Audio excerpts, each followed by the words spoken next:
आप्रवासनप्रति निकै कठोर मानिएका अमेरिकी राष्ट्रपति डोनाल्ड ट्रम्पले गत जनवरी 20मा सत्ता सम्हाले। उनले सत्ता सम्हाले यता अमेरिकामा रहेका वा प्रवेश गर्न चाहिरहेका आप्रवासीहरूमा आतंक नै मचिएको छ। ट्रम्पको आप्रवासन विरोधी कडा नीतिकै कारण नेपाली सहितका आप्रवासीहरू पक्राउ पर्ने र देश निकालामा पर्ने क्रम जारी छ। यस्तै विद्यार्थी भिसामा अमेरिकामा रहेका नेपाली सहितका अन्तर्राष्ट्रिय विद्यार्थीहरू समेत आफ्नो भविष्यलाई लिएर छटपटीमा छन्। यसको प्रभाव स्वरूप अध्ययनका लागि अमेरिका जाने तयारीमा रहेका अन्तर्राष्ट्रिय विद्यार्थीले समेत विकल्प खोजिरहेका छन्। तर तथ्याङ्कले भने अमेरिका जान चाहने नेपाली विद्यार्थीहरूका हकमा भने ट्रम्पको आगमनले अनुकूलता थपेको देखाएको छ। ट्रम्पले सत्ता सम्हाले यता अन्य देशका विद्यार्थीलाई दिइने भिसा घटिरहँदा नेपाली विद्यार्थीलाई प्रदान गरिएको भिसा दर भने बढेको हो।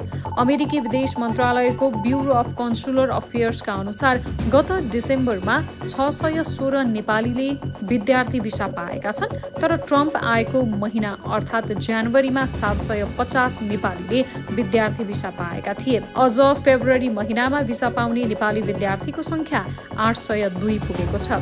फेब्रुअरीमा ती विद्यार्थीका 50 र जनवरीमा 63 जना डिपेन्डेन्टले समेत भिसा पाएका थिए। चालु अमेरिकी आर्थिक वर्षमा कुनै पनि महिना सो संख्यामा नेपाली विद्यार्थीले भिसा पाएका थिएनन्। यो भिसा दरले ट्रम्प आगमनको असर अमेरिका जाने तयारीमा रहेका नेपाली विद्यार्थीमा नपरेको देखाउँछ।